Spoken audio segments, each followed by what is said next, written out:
पाँव में चक्कर, मुंह में शक्कर और दिल में आग होनी चाहिए, तो आप हर मंजिल को प्राप्त कर सकते हैं। इसकी मदद की जाएगी, इस परिवार का पूरा ध्यान रखा जाएगा।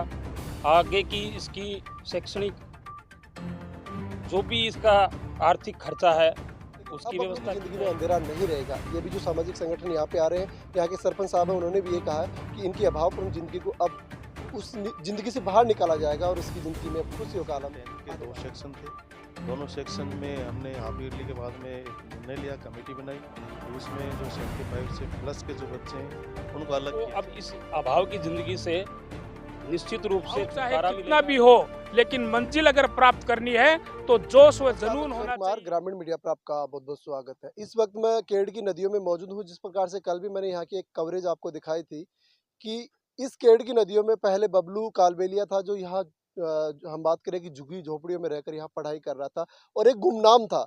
लेकिन हम बात करें कि 3 दिन से जब रिजल्ट आया माध्यमिक शिक्षा बोर्ड का, तब से बबलू कालबेलिया बड़े लेवल पे हम बात करें कि इनकी चर्चा हो रही है। आज काफ़ी सामाजिक संगठन यहाँ पे आ रहे हैं इनका स्वागत करने के लिए और काफ़ी शिक्षाविद भी यहाँ पे आ रहे हैं।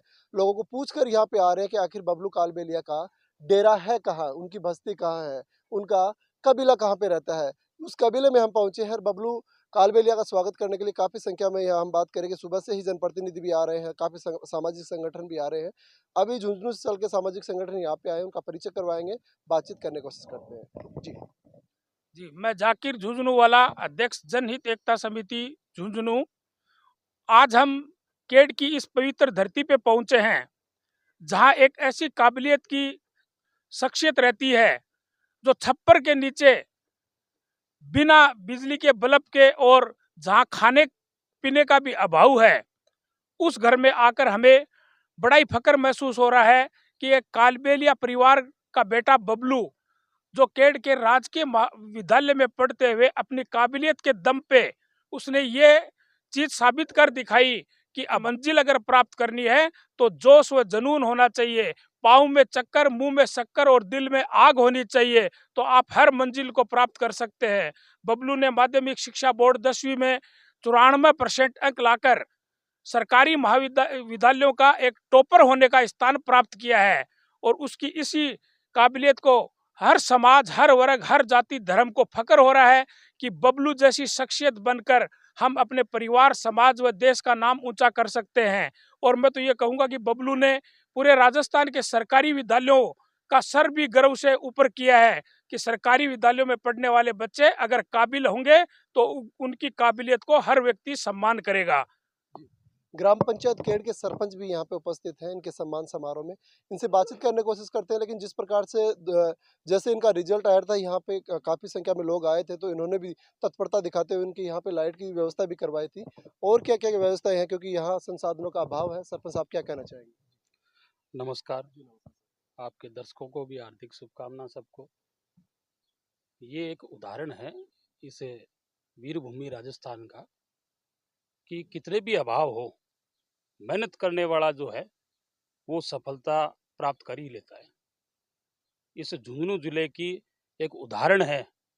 ये जो कुछ बच्चे ये प्राइवेट स्कूल, कोचिंग और पता नहीं क्या क्या देखते हैं और अपने माता पिता को जो है ये एडवाइस करते हैं कि वो बच्चा तो ऐसे है, उसके पीछे ये फौज लगाई हुई है, इसलिए मैं सफल नहीं हुआ, वो हो गया।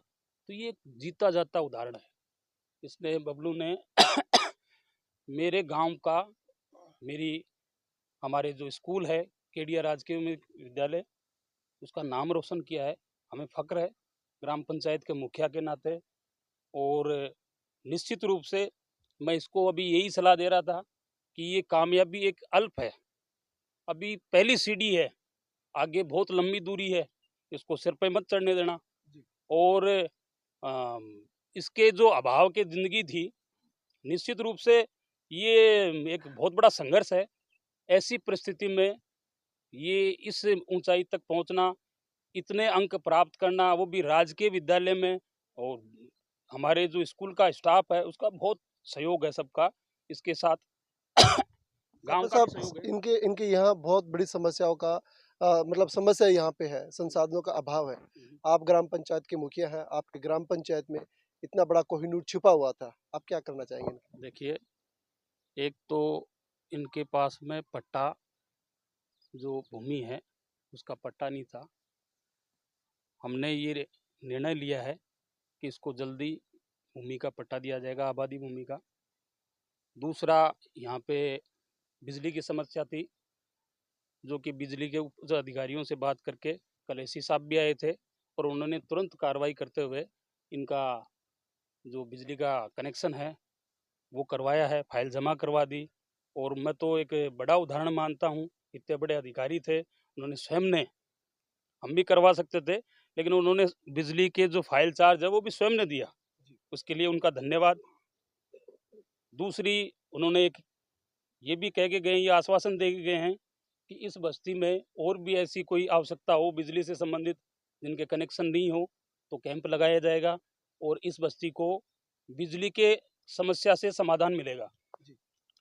दूसरा, आर्थिक रूप से इसकी मदद की जाएगी, इस परिवार का पूरा ध्यान रखा जाएगा। आगे की इसकी शैक्षणिक जो भी इसका आर्थिक खर्चा है उसकी व्यवस्था की जाएगी, गांव की तरफ से ही की जाएगी। कोई और करता है भामाशाह तो वेलकम है, स्वागत है उसका भी।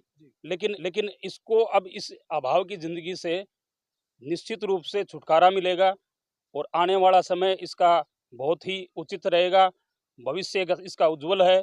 हम यही कामना करते हैं, हम इसके साथ हैं सब। जी, धन्यवाद। श्री केडिया उच्च माध्यमिक विद्यालय के प्रिंसिपल सर भी हमारे साथ उपस्थित हैं। इनके सानिध्य में ही इनकी अध्यापकों की टीम ने इस कोहिनूर को चमकाने का काम किया है। एक बार उनसे बातचीत करने की कोशिश करें। सर नमस्ते। हमारा जो ये स्टूडेंट है सर, ये शुरू से ही प्रतिभाशाली था और हमारा जो स्टाफ है उसने तहे दिल से, लगन और मेहनत से इसको निखारा है और इसकी जो भी कमजोरी है उसको बारीकी से लेकर उसको दूर करने का प्रयास किया है।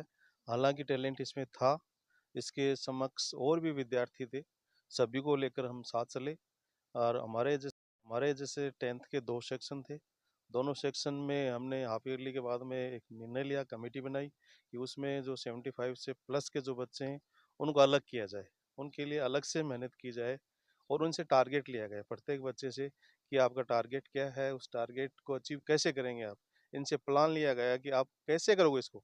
आपने टारगेट तो ले लिया 90 प्लस का, अब 90 प्लस कहने से ही थोड़ी आते हैं 90 प्लस, उसके लिए मेहनत करनी पड़ेगी, आप क्या करोगे उसके लिए।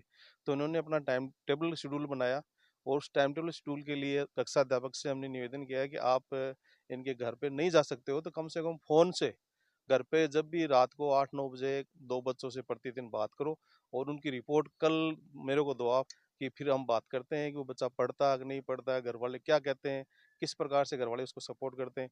कई अभिभावक तो ऐसे हैं कि बच्चे कहते हैं कि हमारी मम्मी है वो तो हमें जगाती ही नहीं है। तो हमने उनकी मम्मी या पापा से बात की तो उन्होंने कहा सर हम कल से इसको जगाएंगे, तो उन्होंने उनको जगाना भी शुरू किया बच्चों को।